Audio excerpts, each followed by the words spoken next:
Bismillahirrahmanirrahim. Assalamualaikum warahmatullahi wabarakatuh. Sebelumnya kami dari kelompok satu, kita mau presentasiin UAS praktikum PBO tentang manajemen gudang. Yang dimana anggotanya itu ada saya sendiri, Fatma Rubaniah, ada Anissa Nurhaliza, juga ada Ahmad Ridho Saputra. Boleh di next. Nah, kemudian ada deskripsi project mungkin yang akan saya jelasin sendiri. Di sini tuh aplikasi manajemen gudang adalah sebuah sistem berbasis Java yang dirancang untuk membantu pengguna dalam mengelola data stok barang secara efisien dan terstruktur. Nah, aplikasi ini juga memungkinkan setiap pengguna untuk melakukan login, mengakses fitur-fitur utama, misalnya seperti menambahkan, bisa melihat, bisa mengupdate, atau menghapus data barang sekaligus yang dimiliki oleh aplikasi manajemen gudang tersebut gitu. Nah, dengan memanfaatkan konsep pemrograman berorientasi objek atau OP, serta implementasi prinsip solid, aplikasi ini dibangun secara modular dan mudah dikembangkan. Jadi, seluruh data itu disimpan di database MySQL dan proses autentikasi dilakukan secara aman menggunakan library JBC Script untuk enskripsi kata sandi. Nah, produk ini juga dapat dijalankan sebagai aplikasi desktop berbasis terminal dan siap untuk dikembangkan lebih lanjut menjadi aplikasi berbasis web atau mobile. Boleh dilanjut? Nah, mungkin untuk tampilan program ini akan dijelaskan oleh rekan saya. Silahkan.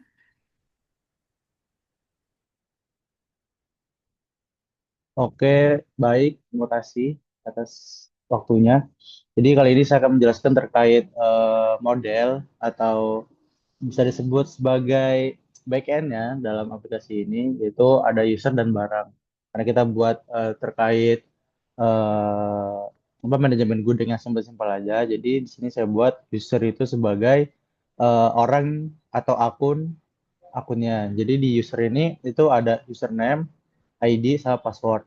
Jadi fungsinya di sini tuh fungsinya user yaitu sebagai buat login. Kita buat username dan password dan itu buat login buat masuk ke aplikasinya. Terus di sini ada get ID. Get ID tuh di sini tuh jadi setelah kita isi username sama password itu bakal dapat ID-nya otomatis gitu kan. Jadi ID itu tuh diurutin dari satu, dua, tiga, dan seterusnya. Nah gitu. Terus lanjut itu ada barang juga di sini.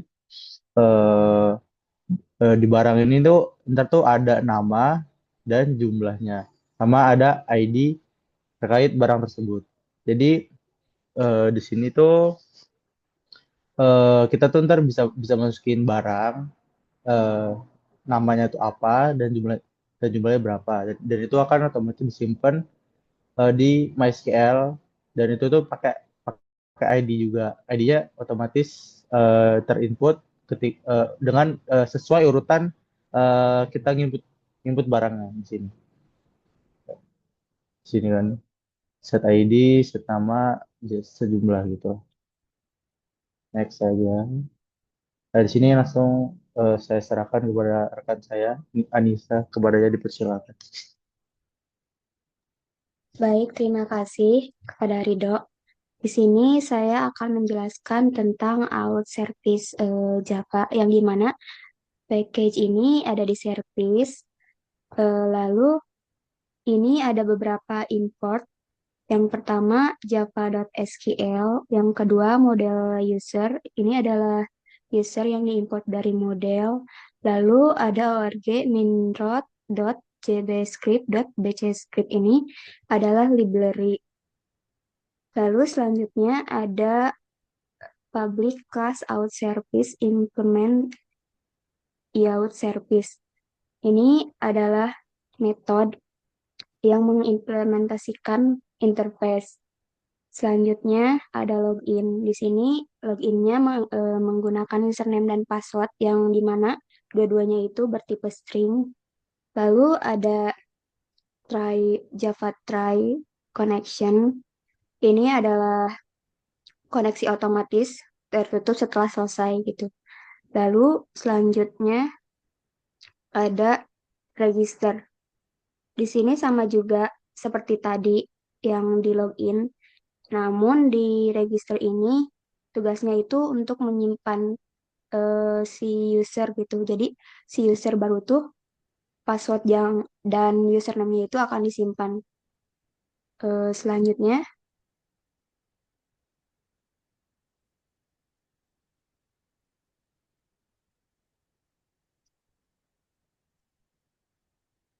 selanjutnya di sini ada database. Nah, di database ini kita menyimpan URL, user, dan password. Di sini itu menggunakan SQL, di mana semuanya menggunakan string dan URL-nya sendiri ada di localhost yang portnya itu 3306 dengan nama databasenya stok gudang. Lalu ada usernya dengan default default jadi belum dirubah root dan passwordnya juga root. Lalu selanjutnya ada IAOT service. Di sini ada seperti tadi untuk login dan register. Jadi untuk keamanannya di sini ada seperti yang saya jelaskan tadi, ada username dan password yang dimana dua-duanya itu menggunakan tipe string. Mungkin selanjutnya saya serahkan kepada rekan saya.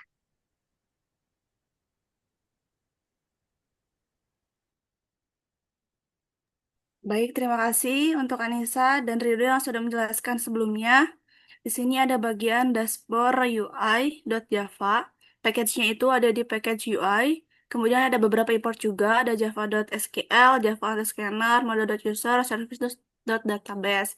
Nah, di sini ada kelas dashboard UI. Kemudian di sini kita pakai while sama switch juga. Nah, isinya itu ketika di terminal munculnya tuh bakal ada 5. Ada yang pertama ada lihat stok, yang kedua ada menu tambah barang, yang ketiga ada menu update barang, yang keempat ada hapus barang, dan yang terakhir nomor 0 itu kalau misalkan kalian mau keluar. Jadi kalau misalkan udah selesai, kalian tinggal input angka 0 aja, habis itu kalian akan selesai dari program tersebut gitu. Kemudian di bawahnya juga ada switch untuk kalian yang tadi buat pilih menu. Kalau misalkan kalian ngeinputin selain nomor satu, selain menu 1, 2, 3, 4, 0, itu nanti bakal keluar pilihan tidak valid gitu. Nah, kita masuk ke bagian method lihat barang. Di sini ada beberapa eh, cara ya teman-teman. Bisa dilihat aja. Kemudian ada juga metode tambah barang. Kemudian ada juga metode update barang. Jadi itu saling berkesinambungan antara eh, si metode lihat barang, tambah barang, sama update barang ke yang tadi, ke yang awal. Nah, jadi boleh di next aja. Selain dashboard UI juga ada bagian login. Oh, nggak masih ada. Berarti kan tadi ada 3. Nah, ini sisanya update barang sama hapus barang. Jadi kalau buat update barang itu, kalian bisa nge-update barang yang ingin ditambahin, misalkan bisa ditambahin beberapa barang. Kemudian kalau untuk hapus barang ya kalian bisa ngehapus barang mana aja yang ingin kalian hapus gitu. Kalau misalkan kalian nulis barang yang nggak ada di stok tersebut, itu nggak akan valid, jadi nggak akan muncul dan nggak akan terhapus gitu. Kita langsung ke bagian login UI. Nah, ini juga ada masih tetap di package UI, importnya juga sama, hanya nambah di import service.out service sama import service.iout service gitu. Nah, di sini juga ada kelas login UI. Nah, di bawahnya ada tampilan yang pertama kali muncul itu ada login, ada register sama pilih opsi. Nah, jadi nanti kalian bisa milih aja. Kalau misalkan kalian udah punya akun ya kalian tinggal login. Kalau misalkan belum kalian tinggal register gitu. Nah, sama kita masukin username sama masukin password. Selanjutnya, kalau misalkan login kalian berhasil, bakal muncul login berhasil. Kalau misalkan kalian gagal, misalkan kalian lupa username atau lupa password, itu bakal muncul loginnya gagal gitu. Nah, ini ada di bagian else-nya yang if else. Kalau misalkan kalian register juga sama, kalau misalkan register sukses-sukses, kalau misalkan udah sukses, kalian tinggal login ulang gitu. Selanjutnya ada main.java. Ini untuk menjalankan programnya, teman-teman. Jadi di sini kita import model.user, import UI.login UI, sama import UI.dashboard UI gitu. Nanti tinggal dimasukin aja, ada public static void seperti biasa kalau Java. Kemudian kita pakai while juga, pakai if juga. Jadi kalau misalkan kalian ingin menjalankan program yang tadi, kita harus buat dulu eh, kelas main.java ini supaya programnya bisa jalan gitu teman-teman. Terima kasih. Boleh di next. Nah mungkin untuk tampilan program ini setup.sql bakal dijelasin sama rekan saya Rido, silahkan.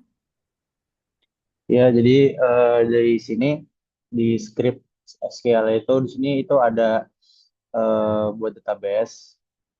Jadi database yang dibuat tuh dengan nama stok gudang, gitu kan. Terus membuat tabel di mana the tabel if not exist user itu tuh ditujuin agar mengurangi error. Jadi seandainya kalaupun nanti belum ada di bagian SQL-nya, itu tuh nggak error. Jadi dia kayak otomatis kayak automa- otomatis lah itu ya. Jadi itu otomatis buat bagian tabelnya.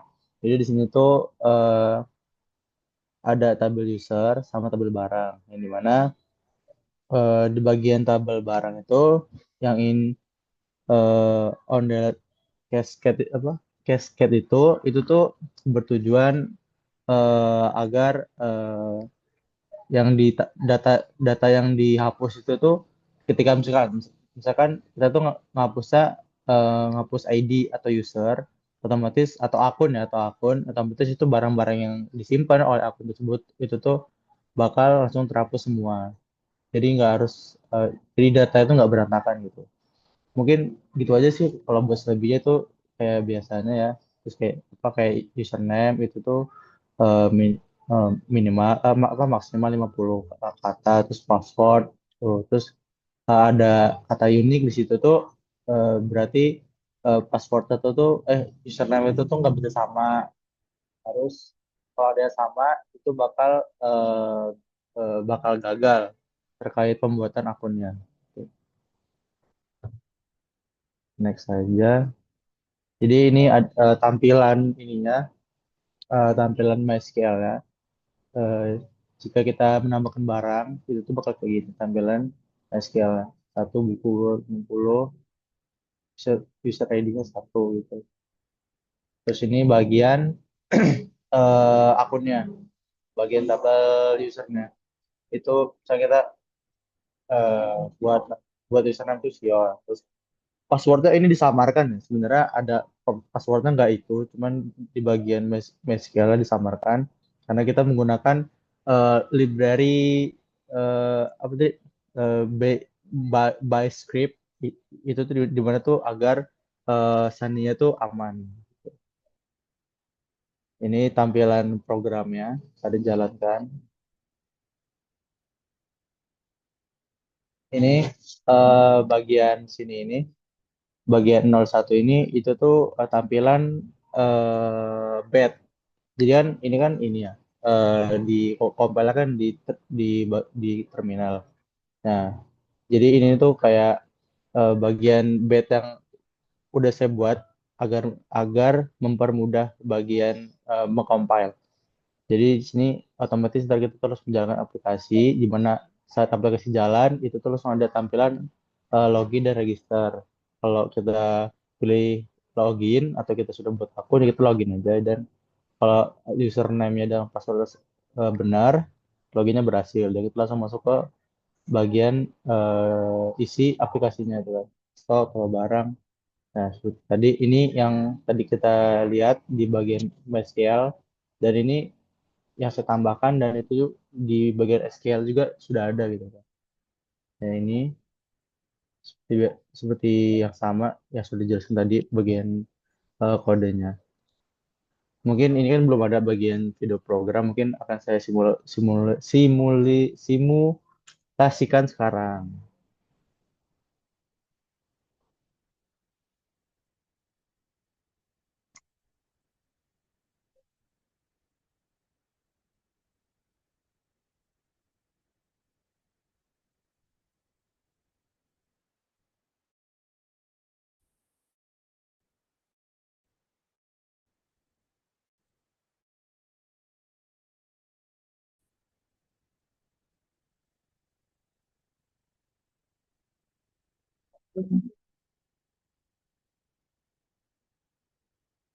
Ini ganti nggak ya layar?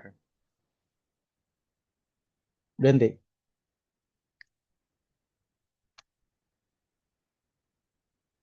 Kita lihat dulu ya. Ya ini bagian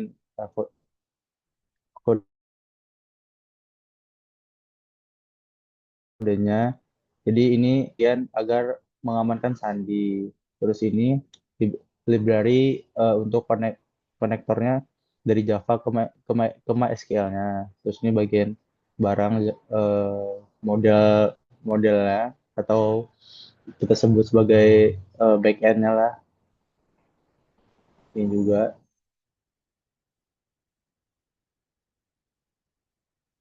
tampilannya. Ini SQL. Langsung aja ya, kita lihat bagaimana hasilnya kehadiran.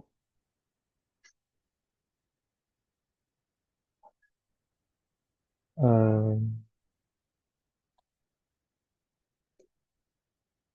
ini dia. Nah, jadi kita di sini seandainya kita belum ini ya, belum punya akun, kita di sini pilih register dulu. Misalkan ya Fatma,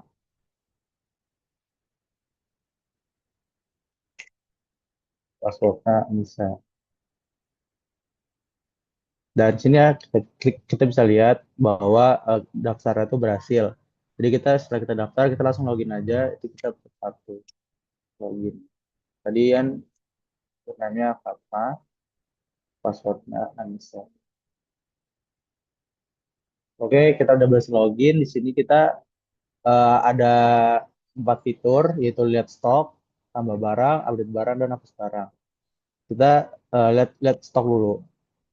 Hmm. Di sini kita belum tambah stok apa-apa dengan akun baru kita. Jadi kita bisa nambahin dengan tambahan tuh di fitur tambah barang. Jadi misalnya kita di sini kita tambah barang pensil. Nah, terus kemudian jumlahnya kita mau berapa. Jadi sebenarnya ya tujuan dari sini dari aplikasi ini tuh bertujuan untuk misalkan kita punya suatu gudang, gudang atau ya gudang lah, yang dimana kita tuh ingin mendata apa aja yang ada di gudang. Jadi kita bisa menggunakan aplikasi ini buat biar kalau kita pengen tahu biar nggak lupa lah isi gudang itu apa aja. Jadi itu sama aja kita buat kita catat tapi menggunakan program gitu. Jadi misalkan kita menaruh di gudang itu dengan jumlah barang tuh pensil itu 10. Terus kemudian kita lihat stok ya. Nah ya, ada kan sini eh ID ID ke-6 pensilnya 10. Jadi ID ini tuh ditambahkan sesuai dengan urutan eh, keberapa barang itu ditambahkan. Nah, kita kita bisa lihat di SQL-nya ya di sini. Ini terkait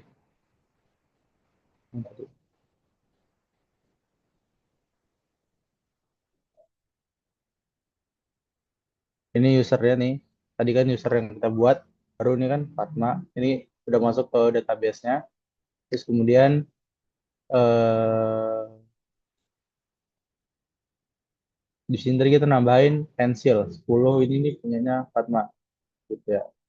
Kalau dibuat di kalau buat di, kalau buat di database-nya itu dia jadi satu terkait barang. Nah, cuman pas di aplikasinya itu dia beda-beda. Dia yang keluar di aplikasi itu sesuai data yang kita tambahkan itu. Kayak pensil tadi cuma 10. Jadi nggak semua datanya itu masuk gitu kan. Terus seandainya kita pengen update barang itu di 3. Nah, kita eh, ID keberapa kita lihat tadi kan kita lihat di situ ID kita tuh 6 6 jumlah barunya itu adalah 19. Kita lihat stok barangnya dan dia nambah ya, dia update di 19.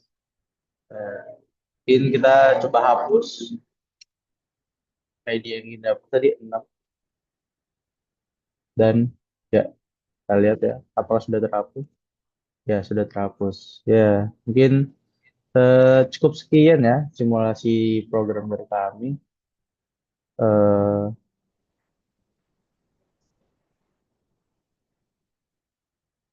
Mungkin cukup sekian dari kami. Kurang lebihnya kami mohon maaf. Mungkin saya kembalikan kepada moderator. Baik, terima kasih untuk Rido, untuk Anissa yang sudah mempresentasikan uh, proyek kita kelompok satu dari kelas A. Selebihnya saya mohon maaf apabila ada kekurangan karena sesungguhnya kami hanya manusia biasa yang terluput juga dari salah dan dosa. Akhir kata, wabillahi taufiq wal hidayah. Wassalamualaikum warahmatullahi wabarakatuh.